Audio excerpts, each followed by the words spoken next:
I'm going to start by introducing our panel and our chair. I'm very pleased to see here tonight and welcome Jessie Jo Jacobs, who is a Sunday Times Social Entrepreneur of the Year, founder and former CEO of Teesside charity A Way Out.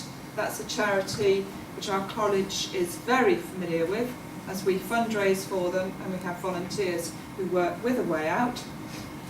She's also developer and editor of I Love Stockton Me, is a writer, activist and currently North East Field Director for Britain Stronger in Europe. We also have, I'm delighted to say, AJ Jagota. AJ is an entrepreneur, property professional and CEO of Keep It Simple, brackets KIS, KISS Group.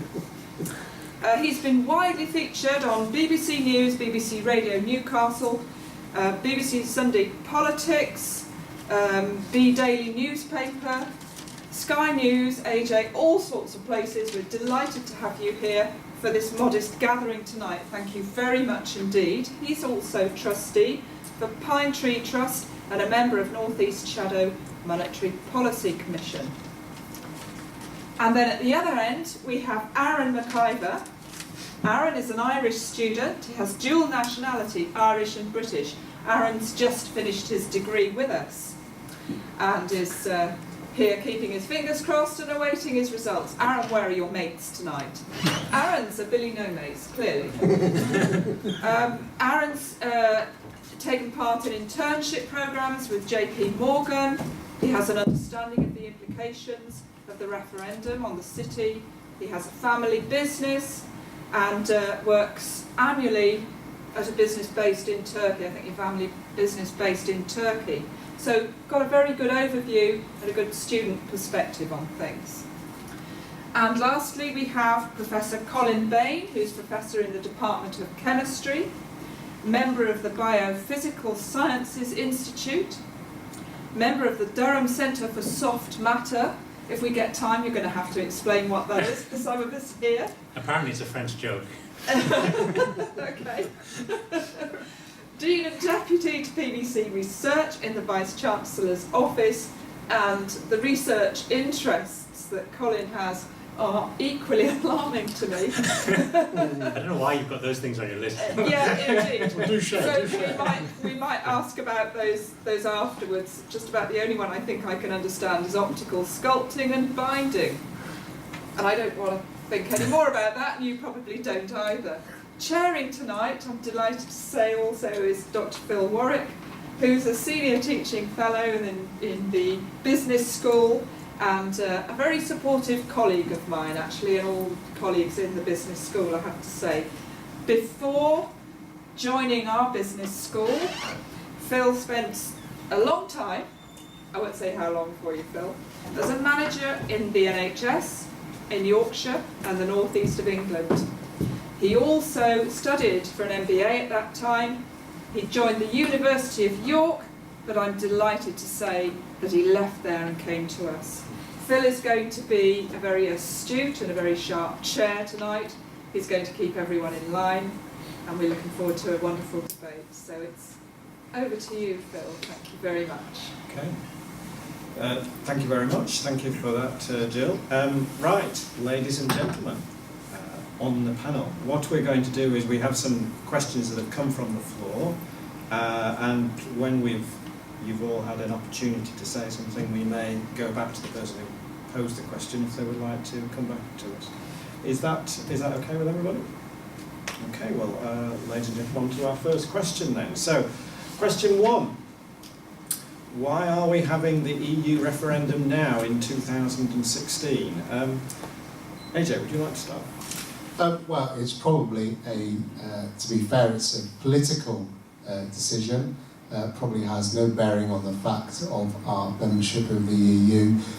What drove this probably was the introduction of UKIP, and to be fair to say, the Tories' apprehension at the last general election that they felt that they were going to lose votes, and therefore pretty much the only manifesto that UKIP did have was calling for an EU referendum.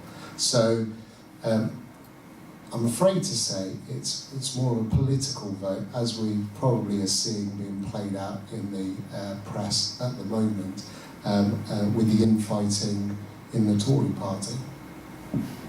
Okay, Jessie, would you like to say something? Yeah, I don't think we didn't need an EU referendum. This was about Conservatives trying to keep their party together. Our economy is significantly stronger in the EU. There's so many jobs, particularly here in the North East, that are related to EU trade. But there are some people, like AJ said, from the far right of politics who've been pushing for this referendum for quite a long time, and now they've got what we want, and now it's up to people like us to kind of try and get some very complicated information out there to the general public. You know, a lot of people have actually said, why are we having to make this choice?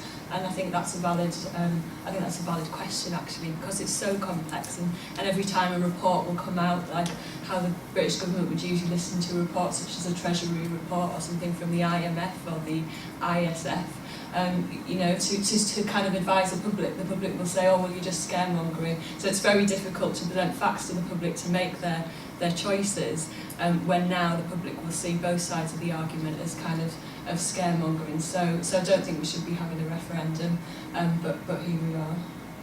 Aaron? Yeah, I would just like to echo AJ's. I think it was just to fend off losses to the UKIP party, so they had to have it in the manifesto, really. Colin, would you agree? I would agree with that, yes. I mean, if there's one thing that's guaranteed to divide the Conservative Party, it's Europe. So they wouldn't have gone into a referendum unless they're completely desperate. Thank you. Now, I think that question came from Sam. Is there a Sam in the audience? No. Okay. Well, We just threw it in there for good measure. Okay. Well, shall we move on? And has anyone got a particular point they'd like to make about why we're voting now? Okay. Well, let's move on. Question 2. Will quitting the EU mean anything? Will mean anything will change for UK, EU or other international students? This is a student-focused question. This was one that's a combination of 3 different questions, one from a UK student, one from a European student, and I've added the international students for good measure as well. So will quitting the EU make any difference for UK, EU or other international students who are studying at Durham University at present? And there's a few EGs. Aaron, shall we start with you? You're a student. Do you think it'll make any difference? For UK students, probably not so much. If they're still in at Durham, I think they'll still come. It's maybe so much in the for Erasmus programs. They won't be able to go to different countries to study abroad if we leave. And then for international students coming, if there might be a stricter visas to get into study here. Pretty much it. Okay, Colin, have you got any views on this? Yeah, I think for students who are currently studying at Durham, the answer is probably not a lot, because it will take several years for negotiations to take place for a new relationship between the UK and the rump of the EU. I think in the longer term, there are likely to be restrictions on EU students coming to the UK, as there are currently for students outside the EU. So we saw with the removal of the post-study work visa that there were very significant reductions in the number of applications of students coming to study in the UK. And I suspect we'll probably find that when there are visa restrictions, work restrictions on EU students, if they replicate those from the rest of the world, then we'll find very significant reductions in the number of EU students coming to study here. I think it'll also be less attractive to them because they will see the UK as being outside the EU. And they much more see themselves as Europeans, I think, than a typical UK student would. Interesting fact, I don't know whether people know that the 4th biggest group of students at Queen's campus is French at the moment, so we do have quite a lot of European students here. Jessie, any observations that you'd like to make? Yeah, I think it will affect the current students that are here in Durham, and I don't know how many will be sort of staying in the North East or kind of staying in the UK, but I know that you've got kind of your medical school here, and the kind of the Treasury report that said that there would be a £36 billion black hole in the public purse means that the current kind of austerity and cuts agenda is potentially going to continue upon a Brexit? What does that mean for jobs, for the economy, for our health services? So it's not just about the ability to come here and work here. I think it's also for the UK students. It's about what sort of Britain will we have in 5 to 10 years, and so I just throw that into the mix. Okay, thank you. AJ? No, certainly for current students, I think I agree with Colin here, there'll be probably no change that they will notice overnight. They won't all of a sudden wake up on June the 24th and notice anything different in their daily life or in their studies. I do believe it is all dependent on the renegotiation, and I don't think anybody can sit here and categorically say what that renegotiation will look like. We apparently had a renegotiation with David Cameron going around all of the EU countries, and we've pretty much seen what the result of that was, which was pretty pitiful, to be fair. So I think it's all dependent for current students with regards to what gets renegotiated. But I don't think that something like, we hold some of the best universities in the world, that is not going to collapse overnight. And I do feel that it's all, again, part of potentially Project Fear's looking at the UK economy. These are all suppositions. You can take anything. I think there was a report on the BBC that looked at the Treasury's report, and the assumption that they'd made of the loss of GDP was equivalent to greater than the Great Depression. And I don't think just very much by coming out of the EU that we are going to be faced with such a colossal loss. So the reason for Project Fear, and probably it comes into every part of the questions, is really to try and motivate the Remains to go out and vote. There's very little factual evidence within those reports. It's, pretty much garbage in, garbage out, in my opinion. Can I just check, you're mentioning Project Fear. Can I just check who are you, or what are you calling Project Fear? Well, if we look at some of pretty much what's been played out, I agree it's been played out on both parties, but the vast majority of Project Fear has been starting with the Remains with regards to these reports that are coming out. And I'm sure we'll go on to the economy, and we can look and scratch the surface with regards to perhaps why so many of these organisations are coming out with these absurd figures, in my opinion. Do you want to say anything about absurd figures, Jessie? Or?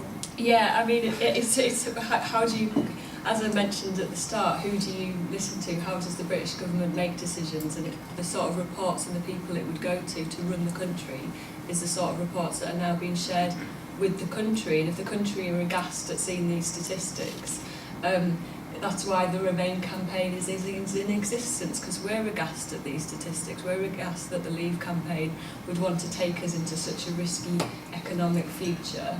And we can only listen to, not only the HM Treasury, but the International Monetary Fund, the Institute of Fiscal Studies, the OECD, the Bank of England Governor, Sir Richard Branson, Stephen Hawking. The list goes on of people. These aren't these are very, very credible sources, people who are passionate about the UK.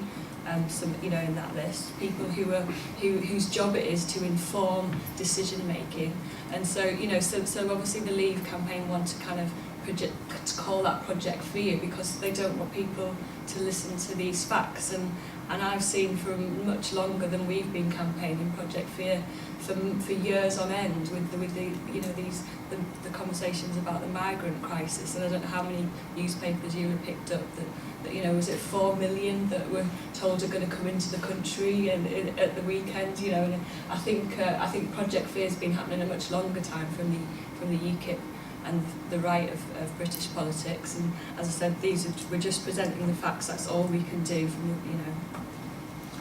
Okay.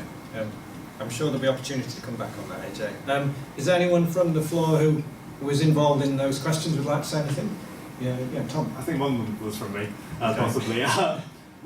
If there was an exit, could that potentially be appealing to the university though, rather than students? Would they be able to charge EU students what they currently charge international students? Which wouldn't necessarily be good for students at all, and isn't what I would want, but could actually be an appeal to them. Can I just reiterate that Colin is not speaking on behalf of the university? Thank you. He may have an opinion on that one. I think the answer is that in principle, yes, the university would be able to charge international fees, and in principle, if the students still came, then one could make additional revenue from that source. I think the UK government would also have to stop giving them loans, and so from that point of view, it might be attractive to the UK government because they wouldn't have the RAB charge that they're losing essentially on every EU student who they support to come to UK universities. I think though, my concern would be that actually we'd have a lot fewer EU students coming to study in Durham, and the diversity of the student population and the quality of the student experience would be negatively affected. So I would see the negatives as being as far outweighing the positives, quite aside from the issues of EU research funding, where it's hard to see anything positive coming out of a Brexit. I know I'm not meant to say anything, but would like to say that one of the greatest pleasures I have in my academic role is meeting people from all over the world, and I would be very sorry to see that not the case. I'm not meant to say anything like that, so we should move on. This is also question 2, which is an operator error on my behalf. What has membership of the EU done for the northeast of England? This is a bit of a paraphrase for that old Monty Python thing. What's it ever done for us? What benefits have accrued, and what problems have been created for the northeast? Who would like to start on this one?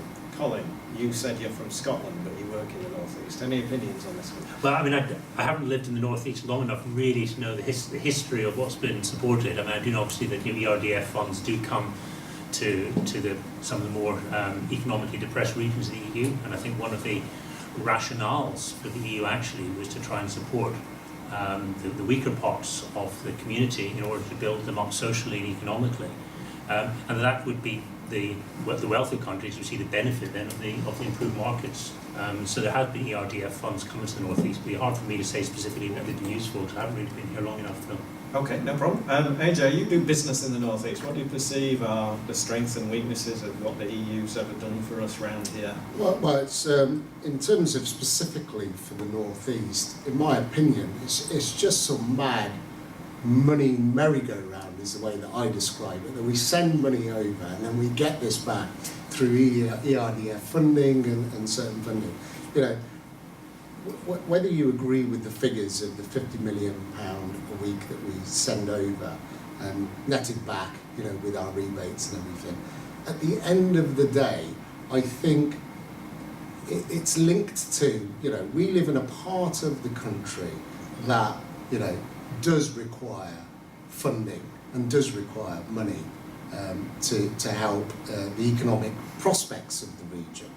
And to me, I would much rather be part of a system whereby I can decide who represents me, and therefore if they don't do their job as an electorate, I can decide to vote somebody else in.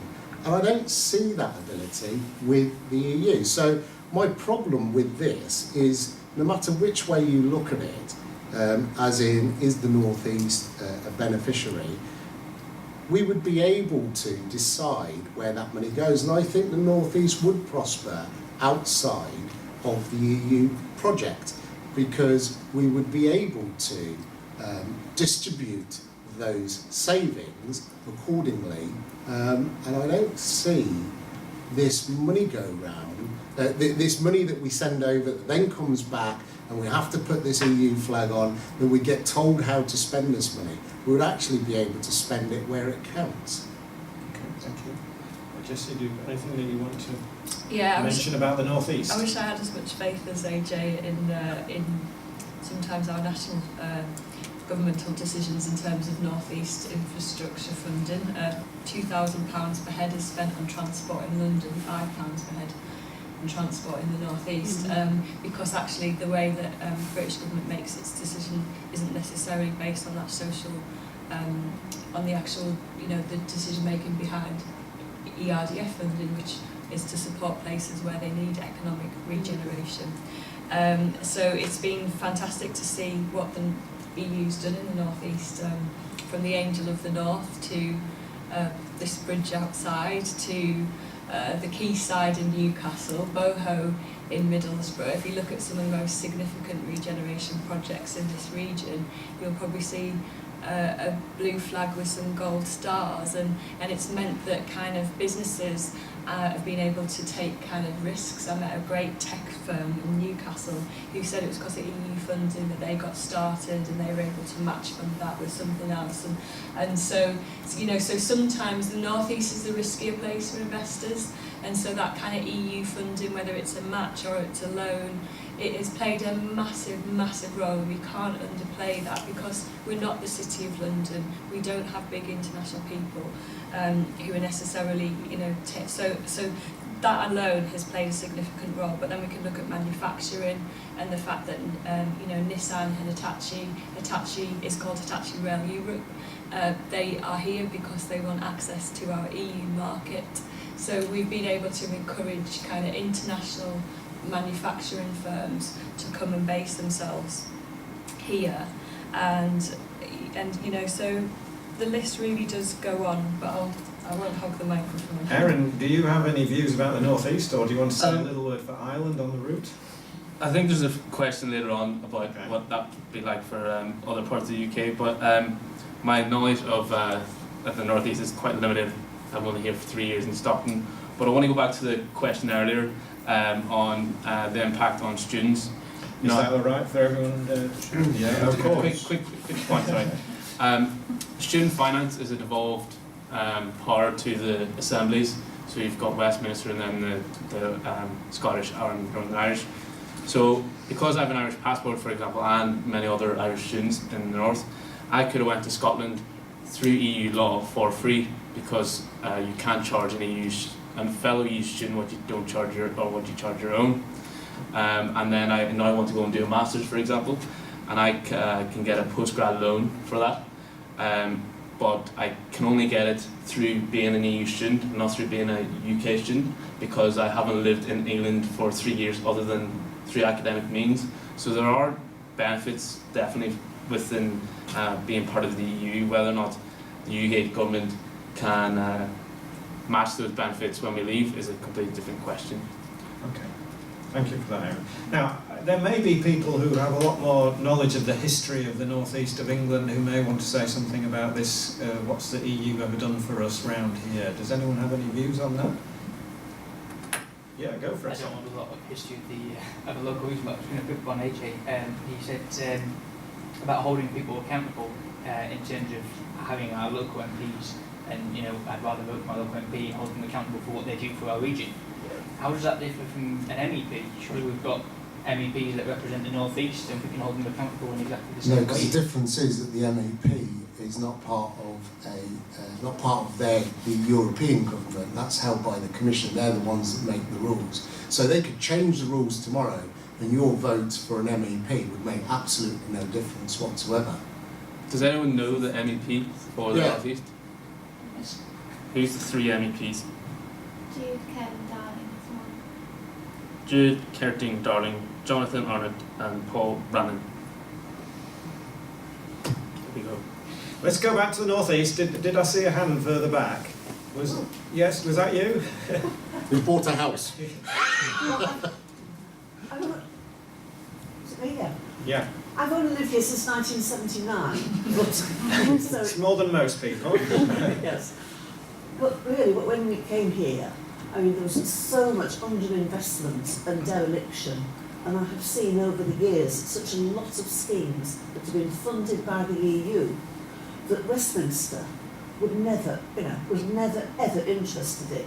And we've had different governments throughout all of that time, different colours, but we have not had the interest in the investment, and it's been our MEPs who've actually lobbied in Brussels for particular bits of money, things have been involved in particular bits of investment, and that's our MEPs have done that, and I'm very grateful that they have. And I'm not a figures person, but I know that the North East gets more back from the EU than what is actually paid out. And I've just seen so many schemes over the years, whether it's been research, industry, education, whatever it is, it's come from them, and we've never got it from Westminster. If we come out, I don't think Westminster will be that interested in us either. Well, we're going to talk about London in a second, but just one last observation. Sir, did you have a question? I was just going to say, basically, we obviously pay the EU quite a lot of money, so wouldn't we just be able to invest, we get money back, so wouldn't we just be able to invest that money, what we give, basically? I think that's your point about the money go around there, Jim. Yeah. Let's move on to talk about those people down south then.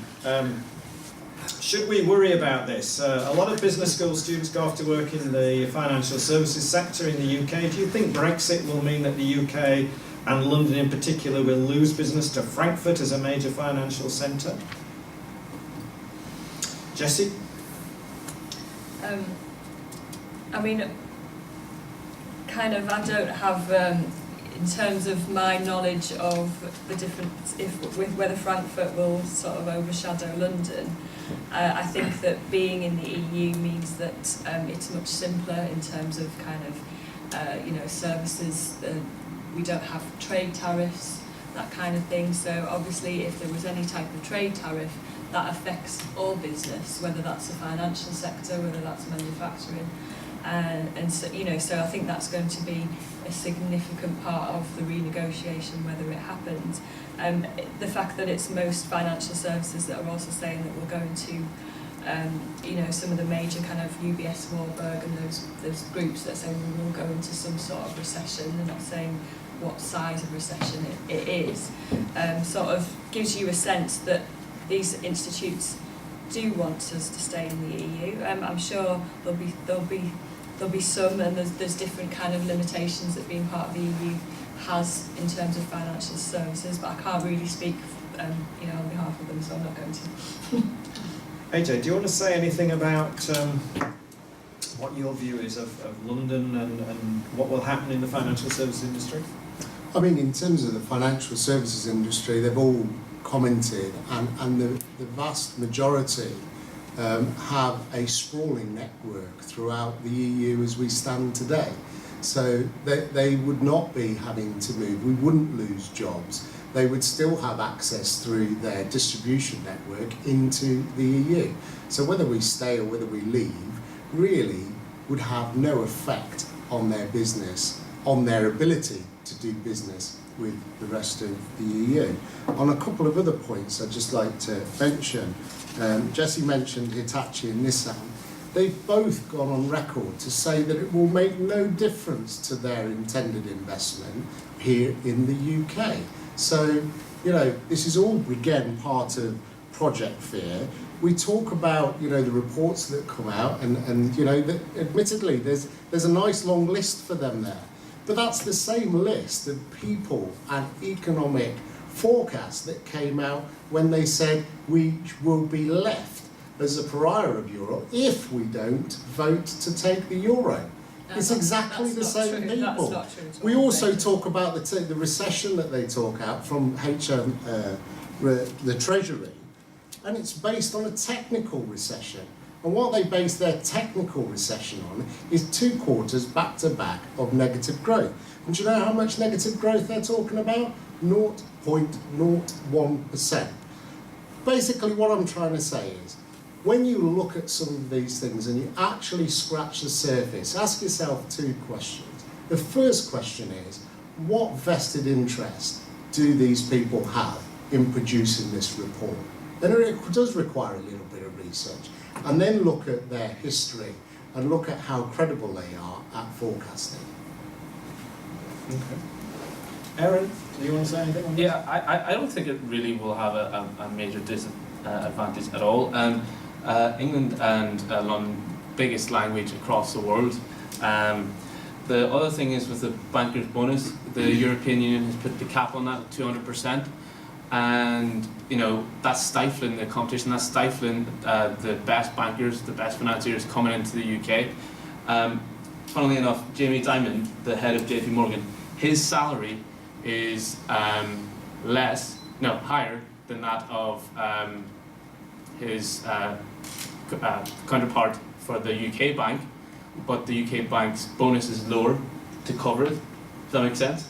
So the salary Jamie Dimon gets paid is less than the salary paid to his understudy in Europe, but his bonus in the European one is nothing, where the bonus in America is higher.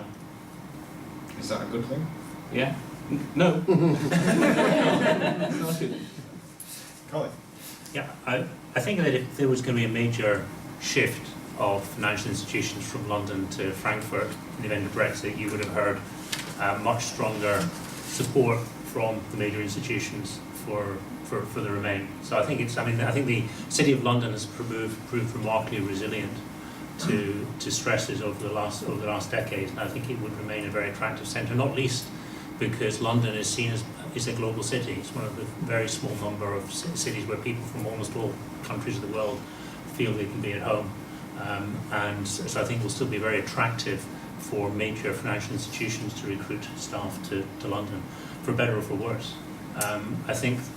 The issue of pay, I think, the amount of pay that the financial sector, the amount they pay themselves is obscene, personally. It's a personal view, not a university view, I may say. And I don't believe, actually, that you do need to pay, multi-tens of millions of dollars a year to attract the best people. I think this is a fiction that's put around by people whose self-interest it is to have others believe that. But alas, I don't think there will be a major impact on London as a financial centre. And I think that's what's sort of worrying for the North East specifically, because we're not built on financial institutions, we're built on manufacturing and trade and and tech jobs and jobs of the future, and these are the sort of jobs that will be impacted by by leaving the EU. I think there was an economist from Leave who actually said, manufacturing probably could disappear, but that's fine because we're building a different economy in the future. Well, that might be fine for people in the City of London, but it's not fine for the sort of people that I used to work with in the charity sector, and for a lot of people who work within manufacturing in the North East. AJ, do you want to say anything about that? Or No, I think I've said my piece. now, does anyone who fancies working in London have any points of view? Anyone got observations? No? Okay, well, we'll leave them to it and we can move on. Now, this next question is posed by a Welsh colleague in the audience, and I'll ask you to talk later, Llynnos, who was worried that there may be no representation from the four nations of the UK. But actually we do have an Irish person and a Scottish person here. So will leaving the EU, will it make any different, will it have different consequences, I should say, for the four different nations? Will England, Scotland, Wales, Northern Ireland fare any differently? What do the panel members think about the potential consequences for the four nations? I think we should go to a Scot first. Okay, well, I think what the consequences would depend quite a lot on how the devolved nations voted. So I think particularly in the case of Scotland, if the UK voted to leave and there was a large majority in favour of Remain in Scotland, which is not unlikely given what the polls and the bookies are saying, then I think that would probably lead to a lot of pressure in Scotland for a second independence vote. And I think it's quite likely that if there were a second independence vote, that would be favourable. I think in Scotland people see Westminster as just as remote from Scots as Brussels, and if anything they see Brussels as more sympathetic to the problems of countries like Scotland than Westminster. And so I think that it would likely lead, in the case of Scotland, to a second independence vote. Okay. Aaron, are you allowed to speak on behalf of Northern Ireland or not? Probably not. I think for Northern Ireland, we've actually just had the elections in the 5th of May there, and for the first time in God knows how long, we now have a formal opposition in the executive, which is fairly good. But that is the DUP who are wanting to go into, want to leave, whereas you have Sinn Féin, mainly the nationalists want to remain, and the unionists want to leave. So I think if it comes to a stage where Northern Ireland's pulled out, there could be problems, really bad problems in the executive, because you have Sinn Féin who are Sinn Féin working with the DUP, and if they're bad working together as it is already, and if they're pulled apart over the EU, it could be a lot worse, and they could crumble actually the executive. Yeah. Okay. Who'd like to speak on behalf of England with two opposing views, perhaps? Jessie, you go to you first. Well, I'll speak for Wales because Wales. Okay, I think that's Wales has got quite a similar kind of economy to the northeast. I think it's an area that relies significantly on EU funding. It's an area that's historically had those sort of manufacturing bases. And so what I think is really sad for places like, in terms of the majority of people who will be voting for Leave in places like Wales and the North East, we're probably higher than some of the other parts of the country because we've got maybe an unwarranted fear of immigration. And yet it would be places like Wales that will be hit particularly because there are already kind of high unemployment, and to kind of lose any more for those areas or to lose that vital EU investment will be significant. AJ. Just to go back on a point that Colin made about Scotland and if they were to predominantly vote to remain and the rest of the UK, or the referendum was to Brexit, I don't agree with the premise that that they would have a second referendum, because their economic argument is broken on the back of the oil revenues being at half what they were when they went last time for the referendum, and I don't actually think the EU would entertain them. So regardless of, perhaps because they would have to go for a referendum and base it on some sort of economic argument as well, to say that we're better off within the EU. So I can't see the EU actually accepting, what would be another country that they would have to contribute towards, because they wouldn't be able to rely on Britain.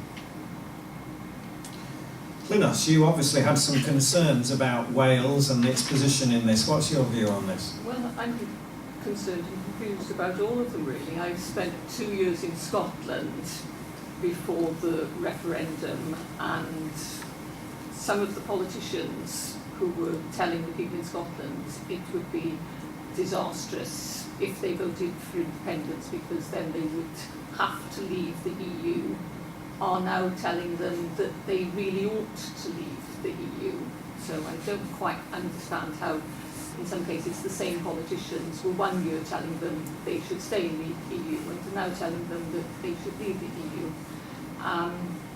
Having spent most of my life in Wales, which has strong links with Ireland, and having spent some time working in Northern Ireland, the idea of introducing things like border controls, which there now would be for the first time on the Northern Ireland border and between Southern Ireland, the Republic of Ireland and Wales, would have quite extreme impacts on the economy and possibly on the peace process, I don't know, and that would impact on the rest of the UK ultimately, I feel. Okay.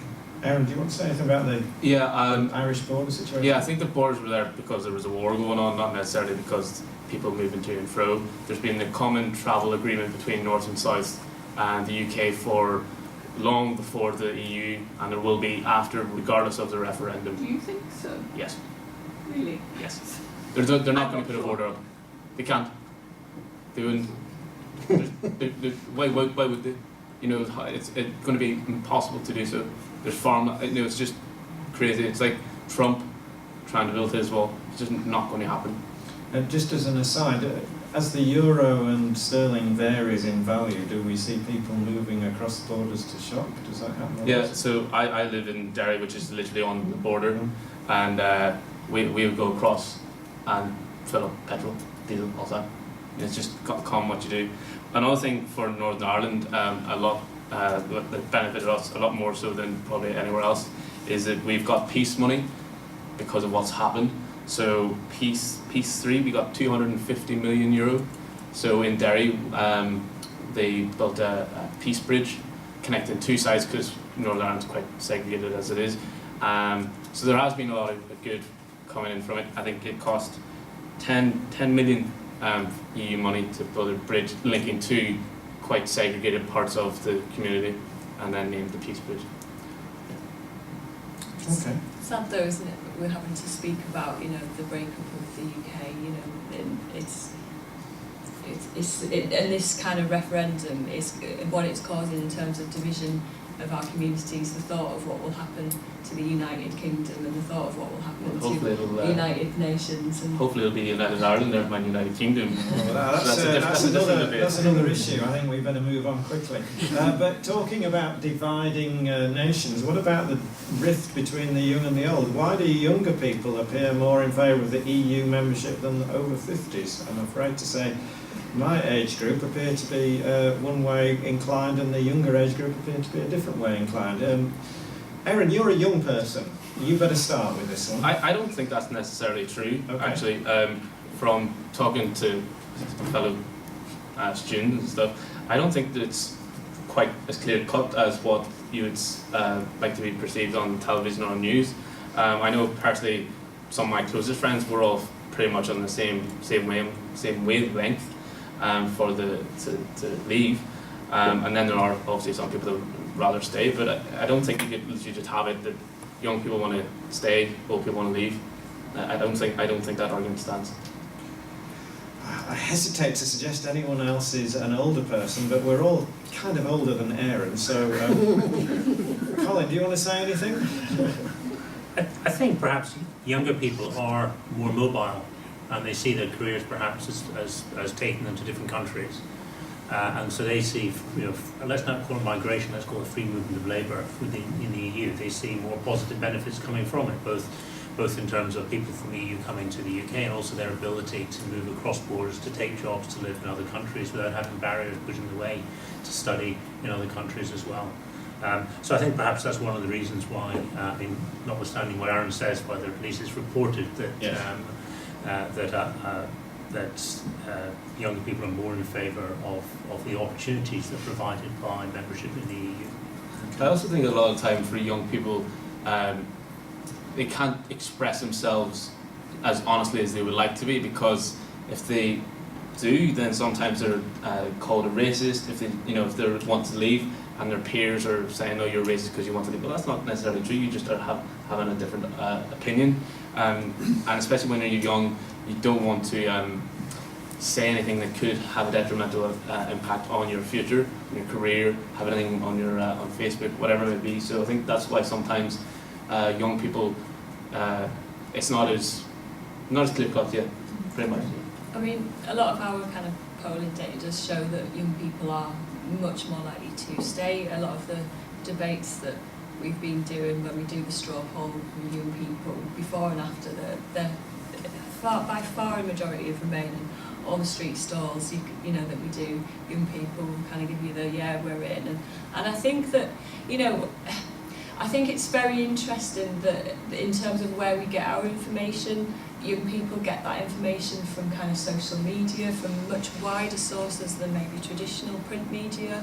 So I think one of the things is about where people get their information from, and I actually think that some of our older generation are more fearful of a change in Britain. It's a Britain that they didn't grow up in, and they don't necessarily think that's the greatest Britain. And yet, if you're a young person who's grown up in an international, multicultural Britain, the fear of that, or the idea that is in some way, is this terrible future ahead of you because it's a multicultural Britain, I don't think is there. So I think that's one of them. So the big argument, most people we speak to who are over 50 who want to leave, and this is just in the northeast, and this isn't scientific, but they'll say that we have to get out and get them out, get the immigrants out, and we see that day after day, week after week, in every conversation.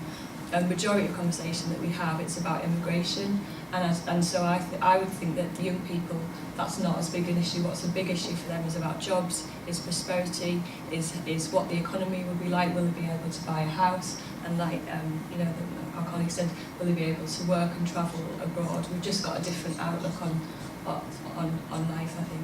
So how can you plan for job creation if you can't control your borders?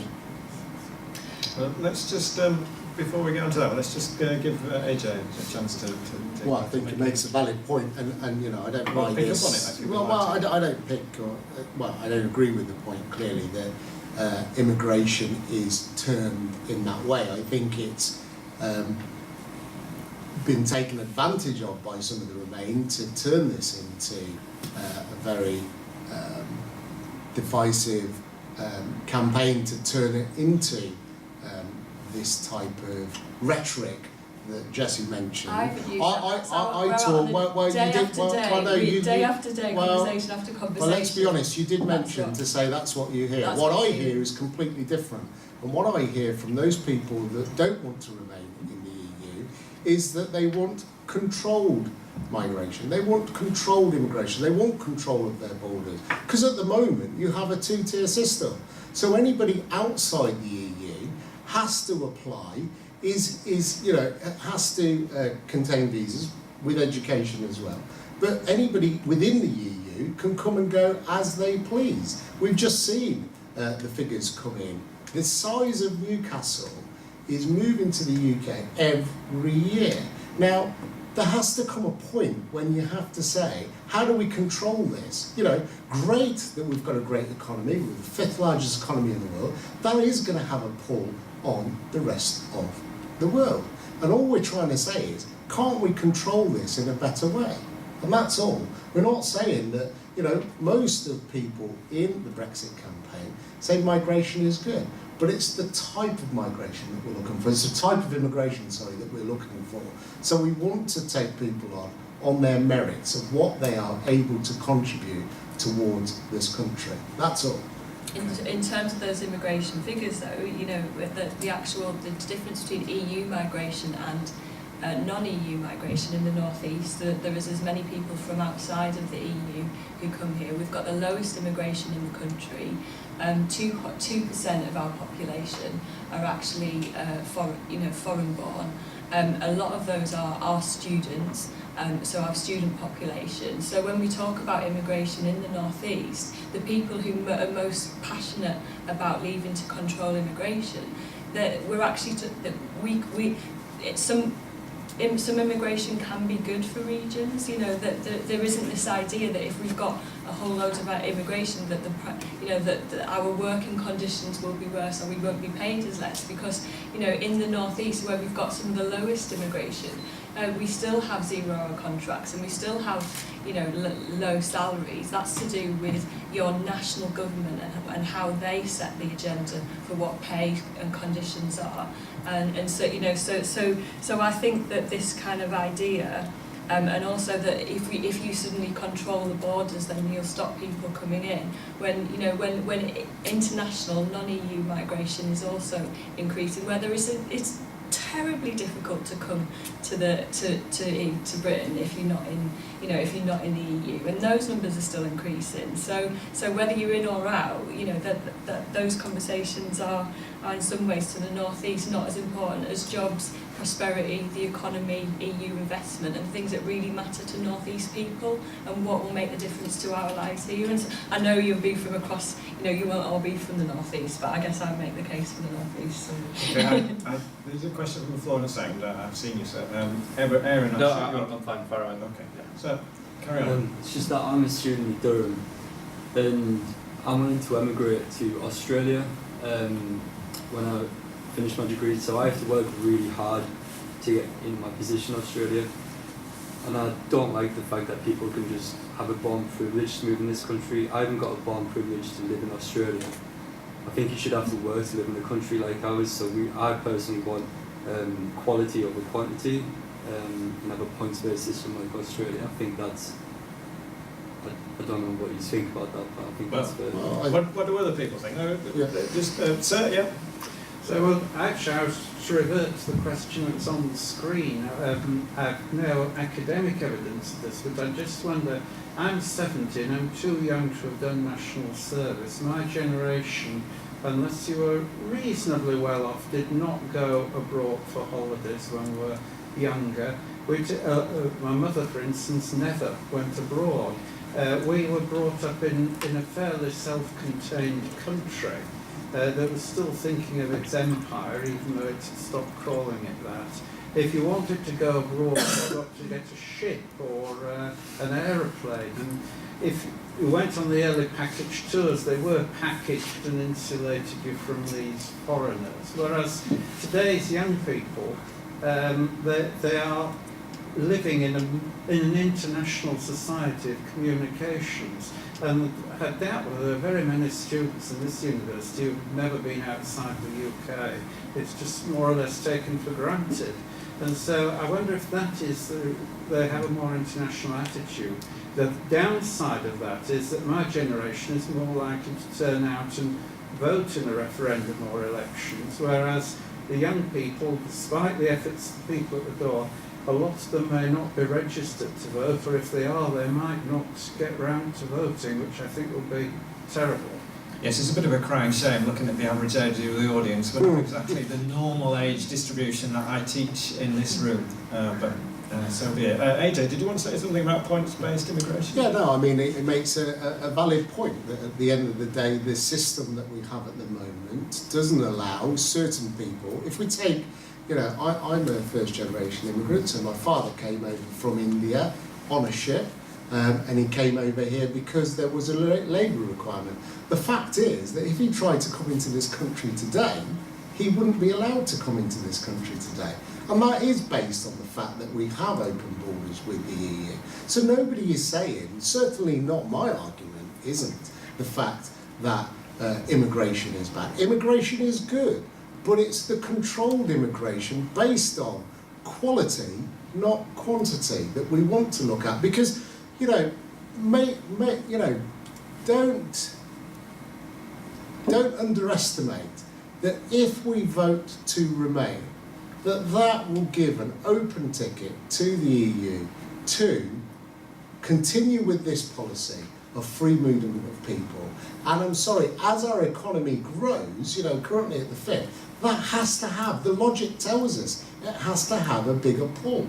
And when you talk about wages and people coming over to this country from the EU, let's look at what type of jobs they are taking up. They are taking up some of the lower paid jobs, and that has been proven. Even the previous chairman of Marks and Spencer's said that being part of the EU is driving down wages. Well, who does that benefit? That benefits big business and the establishment. It doesn't benefit businesses like me. Gentleman in the blue. Yeah, so I'd like to ask you, AJ, if you're saying that being in the EU means we're discriminating against non-EU migrants, if we voted for Brexit, would you personally like to see higher levels of non-EU immigration? I would like to see higher levels of quality immigration, whether that be from within the EU or from outside the EU. I would like to, you know, when somebody comes for a job in my company, I look at the individual, not where they've come from or where they're from. It's the individual and the skills that they can bring that I need. And as a country, it's no different in my opinion. So that's your point. Why would you talk about the size of a city of Newcastle coming over if you're not worried about the quantity and it's just the quality? Because because we have no way of telling who these people are. It's open borders. It's free for all. Come over. It doesn't matter what qualities that you've got. It doesn't matter if you don't possess any qualities. Come over here, and it's a free open borderless negotiation that we have with the EU. That's my problem. Jesse? We check everyone's passport who comes in. Nobody can come into Britain without their passport being checked. In the renegotiation that David Cameron did, you can only get benefits from the UK if you've contributed into those for 4 years. So people who come here work hard. You know, so we talk about kind of quality, and where do you stop with that? All the statistics show that people who are investing into, who are working here from inside the EU are more likely to contribute in terms of taxes. We have 2 million people who live outside of Britain in the EU who are actually more likely to be older, retired people who actually are probably more of a drain on some of those services in Spain than actually anyone from the EU is here. So this idea that they're kind of a negative because they don't possess, 2 degrees. I think I think you really have to question that.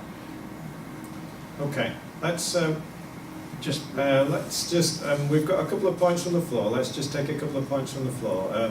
You've had a go at that. Sam. Well, I was going to ask about, so say a skill-based system was introduced, what would you envisage happening to all of the EU members who are already in the UK and who already form a part of our society, regardless of the quality? Well, I don't think there would be any case of we start throwing people out or anything. I think it would be, retrospective, so we would, part of the negotiation, come up with some sort of system that allowed us to control our immigration. Those people that are currently here, living here, working here, studying here, would stay. Well, that would suggest to me that then there's nothing wrong with the number that we have here now. If we can cope with that and we can build on that. But if that number increases year on year, what are you going to do? In 10 years' time, are you going to sit here and say that we don't have a hospital because, the services are underfunded? I'm sorry, there has to come a finite point when you say enough is enough and the country perhaps can't cope. But That's all. The economy works. If you pay your taxes, those taxes are therefore then redistributed into public services. So if people work and people can't come here and not, that they are paying their taxes, then that means that the money goes into the treasury to pay for schools or to pay for hospitals. And if our British government isn't spending taxpayers, EU taxpayers' money on these things, then that's a question that we need to take to the polls when we vote in the general election of how money's distributed. So this idea that every time someone comes in, they're going to use up a place in the hospital, the economics of that doesn't work. Or we could perhaps take the cost of this membership and take that and spend it on our priorities, which would be a result of it. There's a point over here, Sam. I was going to ask AJ, how confident are you that we're going to create a point system and that's going to be a viable option? I mean, if you look at other EU countries that aren't part of the EU, look at Switzerland, look at Norway, I mean, they've got open borders because of the negotiations that they've had to trade with other EU countries, and that's something that they've Schengen agreement. I would have to say that those people, none of us know the reality of what the negotiation will bring out. The fact of the matter is, though, something that we do know, is that we're the 5th largest economy in the world. The fact is that, the EU economy needs us more than we need them. And so I think that plays into your negotiation when you're sat around the table. Unfortunately, I don't know. I won't be sat around that table. Not that I've been told anyway at this point in time. But I have to say that I would entrust those people to get the best deal for the UK people. Okay, one last point from the floor and then we'll move on. Right, so I'm an EU migrant. I'm German, I came here for a job. I don't think that I would be in this country if it was not for this job. And I think this is true for a lot of EU migrants. They come here to work, not because it's such a pretty countryside, possibly as well. The thing is, if you impose a quota on EU migrants, on any migrants, you will deter the intelligent people to not come. So they will stay away because it's easier to go somewhere else.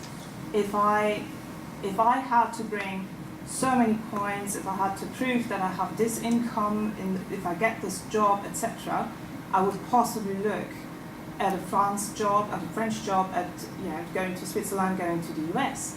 Rather than the 5th largest economy in the world. Yeah, I don't think it would deter you. China and go to the first you could go to China economy. now, but you've elected to come here, and I think it may play a part in your decision in terms of the free movement, but ultimately I don't think it's the only part that plays into coming here to the UK. It's possibly not the only part, but I would like to see you possibly thinking from the other side, because you will not get all of the intelligent people here anymore. So you will leach quite a bit of the competence, which is now, for example, part of Durham University. So the division that I'm working in, we have quite a high percentage of EU migrants who are teaching. So you would not get that intelligence, that knowledge. Well, I think you make a really valid point, but it leads to the heart of really the difficulty in this referendum and the debate. It's based on your opinion and it's based on my opinion. And we have opposing opinions. I And can't unfortunately, vote. the great thing is that we will be able to make that vote and make our opinion heard. But it isn't based on, again in my opinion, some of the facts that are coming out, or so-called facts that are coming out. It's going to be based on you view the world in a different way, and I view the world in a completely different way. And I don't think it will deter people from coming out. I'm going to move on, so thank you very much for your contributions, everybody. My friend Sam has got another question. Sam, who's not here. Could each of the referendum sides please simply put the main reasons for being in or for being out of the EU? Sam wanted information, but Sam, you didn't come. But anyway, for the benefit of the Sams who are here, can I ask you to start, Jessie? Yes, so Sam, who isn't here, so I would say 3 things. Actually, I'm going to say 4, because one of them's a personal one to me as well. We should be in the EU because, particularly for the North East, because 50% of our exports go to EU countries. We need to continue a free trade agreement with the rest of the European Union. We should stay in the EU because we don't want to leave. We don't want to lose those kind of people who work in our public services, who work in our hospitals, and who actually, without them, you know, with so many people who've come forward from the kind of health services who've said that, you know, our NHS, if we lost our kind of people who work within our NHS from EU countries, it would create a significant crisis within the NHS. The fact that 3 million jobs are related to that EU trade is a significant reason why we should stay in. But also, and this is my more personal one, about our influence in the world and about what type of Britain that we want to be. I've always believed that Britain is a Britain that is great because of its influence in the world, because it's able to be united with our friends across the world. It plays a significant role in peace, in prosperity, to 28 nations, to 500 million people. We have a voice at the table of power to those people by sitting around the table at an EU level. So it's about the economy, it's about trade, it's about jobs, but it's also about our influence. And I definitely don't think that now is a time, in terms of the environmental crisis, in terms of kind of instability internationally, that we should walk away from that table and risk that kind of strong united influence that we have. Okay, thank you, Jessie. Before I go to the gentlemen who want to move out, Colin, have you got anything you want to Yeah, add in? I thought I'd be characterised as being on a referendum side. I think one of the problems with this whole debate is that it's become very polarised, and that people aren't prepared to recognise that on most issues there are pros and cons, and to try and weigh them up. But given that I have been painted on the Remain side, whether I like it or not, stereotype, I think I'd like to say a little bit about the EU minus Britain is still 27 countries. It's 500 million people compared to 64 million in the UK. Its economy dwarfs that of the UK. Whether we like it or not, any UK company that wishes to trade or have services with the rest of Europe is going to have to abide by the policies, the regulations, procedures of the European Union. And so the idea that somehow by removing ourselves from the EU we can suddenly regulate ourselves is actually a fantasy. We're going to have to follow the regulations of the EU if we want to export and trade with the EU, just as we have to follow the regulations of the US if we want to trade or export to the US. And I think that by being part of the EU, we are actually able to influence what those regulations are. So I'd like to give you specific examples. I'm a chemist. There's something called REACH, which is a regulation, evaluation and authorization of chemicals. And what it basically, the REACH legislation does is it puts the onus on the manufacturers of chemicals to identify risks and to develop safe practices for using those chemicals. Now, the UK is a major chemicals exporter, and by being engaged with the development of those regulations, the UK was able to ensure that the regulations were developed in a way that was supportive of the objectives of the legislation, which is protection of workers, protection of the environment and protection of the population, but nevertheless was also a supportive framework which companies could work within. Now, if we're not part of the EU, these regulations will still be developed the UK will still have to abide by those regulations. It will not be able to influence the way in which those regulations evolve. Take something like the European Medicines Agency, which regulates pharmaceuticals within Europe. That is based in London. There's a very high level of influence that the UK has on the practices that come out of the EMA. That would move from London. European institutions would not be allowed to be based outside the EU. We'd lose that. We'd lose the jobs that go with it as well, and we'd lose the influence over those procedures. So I think one of the arguments from my point of view of remaining within the EU is that we then have a seat at the table, we have a voice at the table, and we can influence the developments of the regulations and the policies that can affect all our businesses and our lives. Okay. AJ, would you like to put the case for leaving? Yeah, I think probably my main concern is sovereignty with regards to what I consider as a bureaucratic, unelected project.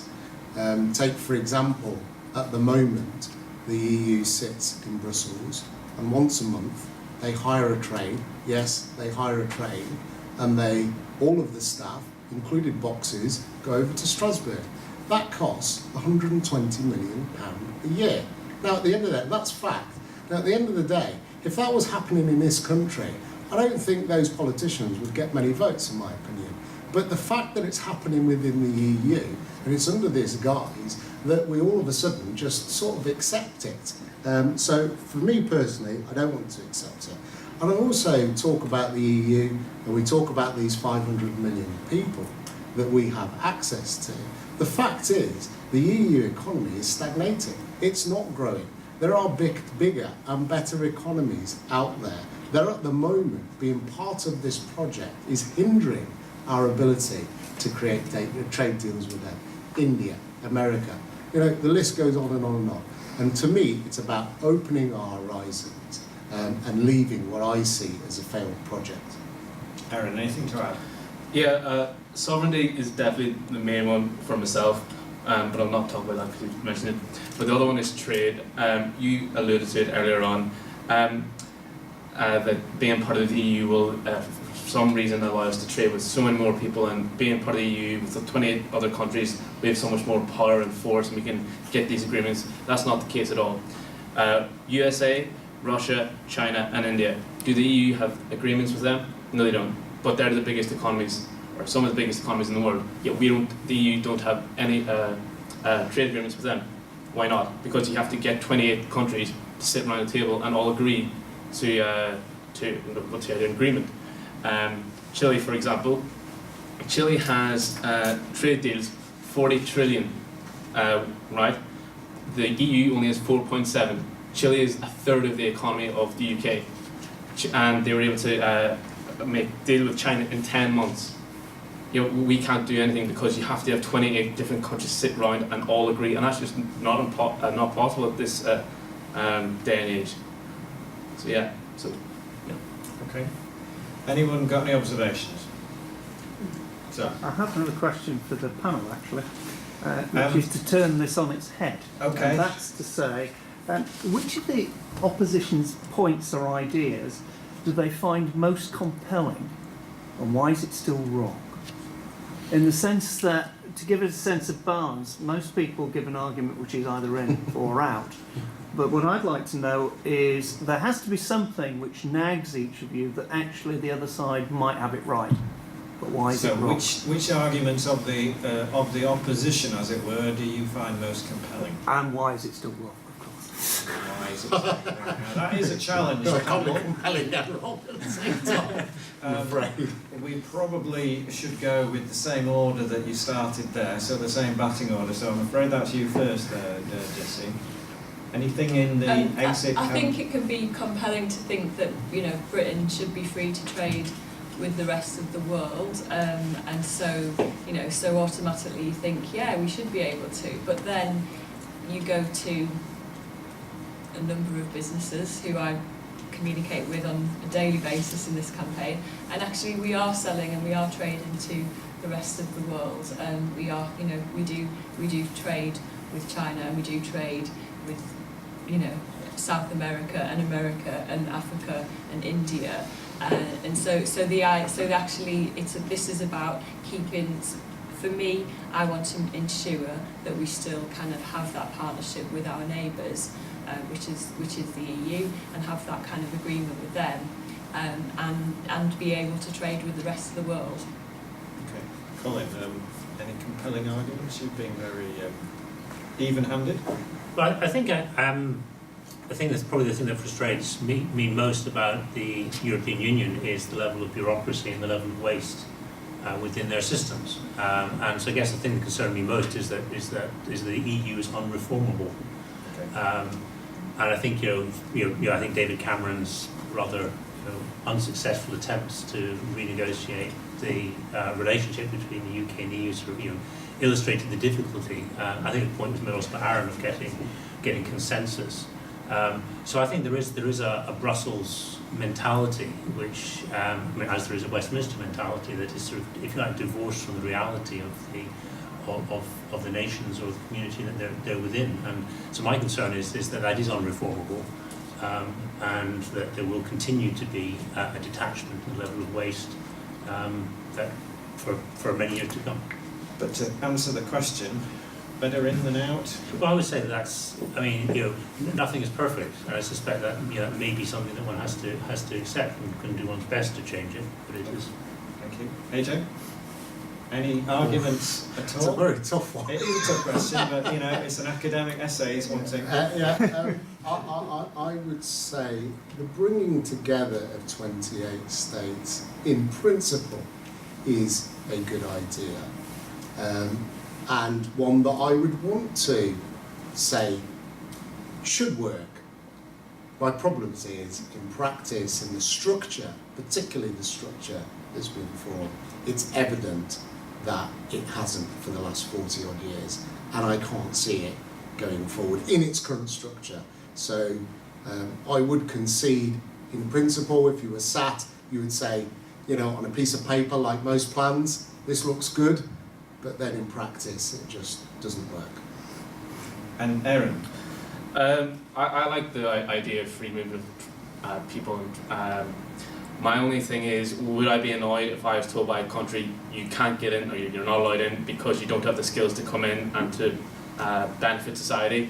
Yeah, I'll be a bit annoyed, but that's life. You have to get on with it. You shouldn't be entitled to go into a foreign country and demand a job over anyone else, even though that is a good idea to have. And Eurovision, obviously, as well. One that it will get rid of it. We'll get Australia winning it every year. Okay, moving on, panel. We want to talk now about what will be the impact on higher education in general and Durham University in particular of a vote to leave the EU. Well, you're not representing the university, Colin, I know that, and let's make that clear again, but do you have any views about this? I think there's certainly a concern from the research side of things. There are very strong European research networks, particularly in things, particularly in healthcare, cancer research, for example. And I think there's concerns to the extent to which we would be full partners in these networks if we were outside the EU, because as with a lot of the external partners at the moment, we would not, you would not be able to actually get funding from the EU unless you had a negotiation where you could pay in. And that negotiation would, the existing ones, for example, Norway and Switzerland, what you pay for being part of the EU networks is you have to accept the EU rules of migration. And that is one of the things that would almost certainly not happen if there was a Brexit. So I think there's real concerns about our ability to continue to participate in EU research projects, to be able to recruit freely from within the EU. And also, one has to say is that we do get a lot more money out of the EU research than we put into it. So there will be about £1 billion a year that is EU funding that comes into the UK from the European Union. And there is very little confidence that that will be made good by UK government. In fact, on the 8th of March, Joe Johnson went so far as to say that in the event of a Brexit, that the funds that were currently paid into the EU would be applied according to our priorities, and that it would be a mistake for anyone to assume that whether you be farmers or whether you be in the education sector, that you would get the money from the EU be replaced by the UK government. So I think there's a lot of concern about the effect on recruitment of researchers, on being involved with European projects, and of funding of research. So I think there's a big risk there. As Jay said, when no one knows, we can't predict the future. But I think the idea that somehow we can keep all the benefits of being in the EU, while somehow separating ourselves off from it and being able to make all our own decisions, I think that's, to me, is being extremely optimistic. It's having your glass a quarter full rather than 3/4 empty. But I don't think anybody is saying that. Sorry, if I can, is what we're saying is that we would be able to prioritise, and that would be for the country to decide what those priorities are, and we would be able to, at the general election, decide whether those priorities were right or wrong. At least we would be able to vote on it. As it stands at the moment, there's no vote. I think the question is, what's the impact of higher education? And I think that impact on higher education is likely to be quite damaging. We've already discussed earlier about the issue of students and the restrictions. I mean, I think that the idea that somehow if we had a points-based system, that we let in this, all the highly skilled people at the moment, as we do at the moment, all the doctors and the nurses, not to mention the fruit pickers as well, who we couldn't survive without. I think that's also flies in the face of all these arguments about migration numbers. I mean, the pressure is, we've heard it in the last few days, to reduce net migration to the UK. And you're not going to reduce net migration by letting in all the skilled people, because actually the vast majority of the people who come into the UK are come in because they've got jobs, because they've got skills. They work in our hospitals, they work in our universities. I mean, if you go to the southeast of England, I mean, the hospitality, for example, it's almost entirely populated by EU migrants. If you even go down to, as I say, to Market Gardens, you'll find the seasonal work is almost EU migrants. So people are coming in because they've got jobs. One of the reasons why the UK economy is growing, one of the major reasons, is because of inward migration. Our population is growing, we've got skilled people coming in, entrepreneurial people, they're contributing to our economy, that's why it's growing. And I think that if you were to have a points-based system, there will be quotas. There were quotas, for example, for academic staff until recently. There was a big battle to get them overturned, so we were not able to recruit people for a short period, about 18 months. So I don't believe that we somehow have this magical world where all these skilled people can still come in, and at the same time we're going to cut net migration to 10,000. Aaron? I just want to ask, why can't then people still come in if we leave? Because the politics is that we have to cut migration. Yeah, but you can still allow skilled people to come in, just not allow unskilled people to come in. But the problem is, if you allow unskilled people to come in, who's going to pick the strawberries? Who's going to people in the UK that don't have skills? None of them want those jobs. Well, then that's a problem for us and our government here to resolve. But we can't solve that at the EU at the moment, because you can't vote them in, vote them out. They're there, they're part of it. But if we're in control, surely if we need those types of people, then we would let those types of people in, whether they're from the EU or from somewhere outside of the EU. You talk about this economy that's growing and everything. Well, that might be great on the one hand, but it's at the cost, at the pressure on our public services. Now, at the end of the day, let me finish, please. But at the end of the day, we can't say that we've got a growing economy, and you can't pick up the papers on a daily basis without the pressure. We talk about the taxes that are raised and everything, and all these people coming in that are working. There is pressure on public services, and if we continue at the same rate, that pressure has got to grow. It's simple. It's just simple economics. You don't need to have a PhD in economics to understand that pressure is going to grow. Jesse? I'll answer the question. I could come back on AJ's point. But when we think about kind of Durham University and the people that come, for an economy to thrive, for a business to thrive, for the Northeast to thrive, the universities play such a significant role. The EU students that come here, aren't just people who study here, they're people who spend in our local shops, volunteer in our local charities, help, they contribute to the North East economy by being here. I want to see that continue. I don't want any I think this university would be a less richer place if it had less EU migrants who choose to come and study here. And one of the reasons to come and study is also the idea of a prospect of a job in the UK or outside the UK. So I think that in itself is a reason of note. And I also think that in terms of that research, you can't underplay how important that people like Durham University play in that kind of that research field. We've got some of the greatest thinkers in the world at our universities, funded through EU funding, able to work with colleagues across 28 nations to come. Who knows what sort of cancer drugs, cancer treatment, science development, innovation. We should be able to continue to work together with those 28 nations to come up with that research of the future. It's sad to think that would be limited and by no longer being in the EU.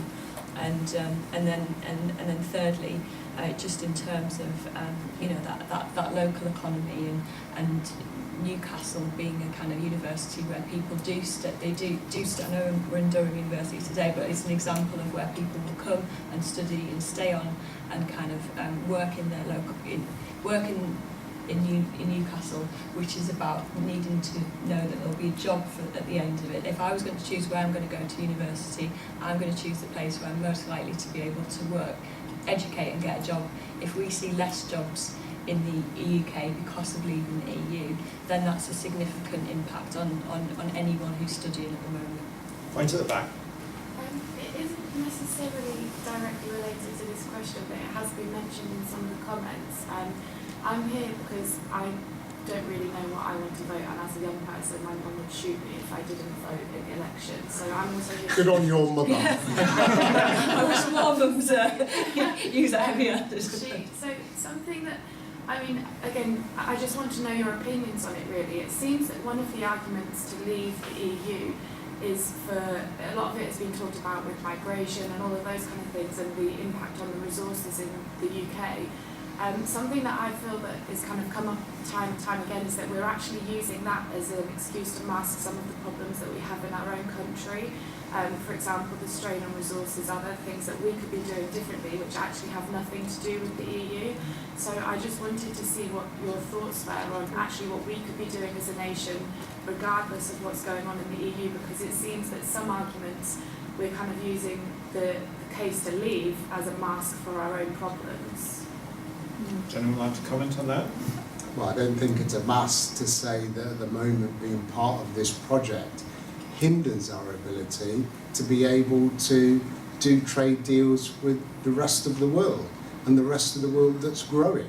If you talk about taxes and raising or raising the income from taxes, that's done via prospering businesses, and businesses prosper when they can trade with other countries. Not saying that that it stops them from trading at the moment, but certainly being part of this project does at the moment. The world has changed. When we did join the EU, it's fair to say we were the sick man of Europe. It's been stated many a time, but I think we're in a different place now. And to me, that's the difference when you say, is it mass? I don't think some of these figures, maybe what you read in the press comes across as a headline. They're there to sell papers. But again, if you just scratch the surface, I think you can get to some facts that will allow you to make an informed decision, whatever that may be. But I think that is actually such a fantastic comment, and because I think a lot of people will be voting in this referendum thinking it's a magic wand to change things like do our hospitals work better? I'm out on the ground day in, day out, and it is this kind of, if we get rid of the Leave campaign, use migration, because I don't think they can win the conversation around the economy. And although AJ say all of this business that will happen, if that was true, then why would the World Bank president, why would the OECD General Secretary, the Bank of England governor, the IMF managing director, why would all those people say that this would affect our economy, that we'd be no better off by leaving the EU? Barack Obama, there are some significant people who say, on terms of economy, let me finish, on terms of the economy, the exit campaign cannot win the argument, so they have to use things like the migration crisis, because that's one thing that plays into people's fears, that people genuinely, it's like a kind of a magic wand, that if we can see less immigrants, then our hospitals will be in a better place, and our schools will be better, and our, everything, the idea that everything is made better by tackling the immigration, what they would call as a crisis, is just is how they're trying to win this argument. And so what we're trying to do is say, like, that is when you go to the polls and you vote for your national government, they're the questions. What we should be asking is, what type of trade do we want with the EU? What type of relationship do we want with the EU? Can I move us on, folks? We've got 2 minutes left. I've got one last question. So, without hesitation, a repetition or deviation, I want you to answer this question. Will Brexit make any difference to the fruit and vegetables imported from the EU? So think Seville oranges, will it make a difference? Without hesitation, repetition or deviation? Colin? That depends on whether or not we erect tariff barriers. We'll erect tariff barriers to stop competitive fruit and vegetables from the EU competing with our own products. Okay, Aaron? Probably not. I don't think we'll have to follow the regulations to make sure our bananas are in a bent shape. There's an urban myth. Jesse? On the tariff point. No, without deviation. So, Jesse? If there are tariffs, that our bananas will be 40%, potentially 40% more, so it could affect the price of fruit and veg. I don't think it will affect the actual fruit and veg. AJ? No, not one bit. Okay. Ladies and gentlemen, I think we should finish there and hand over to... We actually do have a Professor of Economics in the room, to John, because I think you're going to say some closing words, is that right? Well, I am, so I believe... And you're not asking a question, okay? No, I'm not at all. It's my role to thank everybody who's come, to thank the panel in particular, for breaking the rules on usual question times, for actually answering the questions that were posed, as opposed to the ones that they fancied answering. I'd also like to thank them for their civilised approach, for treating us as adults and not giving us the rhetoric that I've had to read in the newspapers. That must be because I don't understand Twitter, Facebook and all the other various media that are there. I actually feel the debate would be somewhat better if we had less rhetoric and a few more undisputed facts, as opposed to facts which are of the type that we've tended to have outside this room, as opposed to the ones that you've given us inside this room. And finally, could I thank Philip for his great skills, in particular when he moved over to his Nicholas Parsons role of no deviation. And he's clearly proved that he may have had two careers, but there's clearly a third one available to him as well. So with no more ado, thank you to the five of you. Thank you.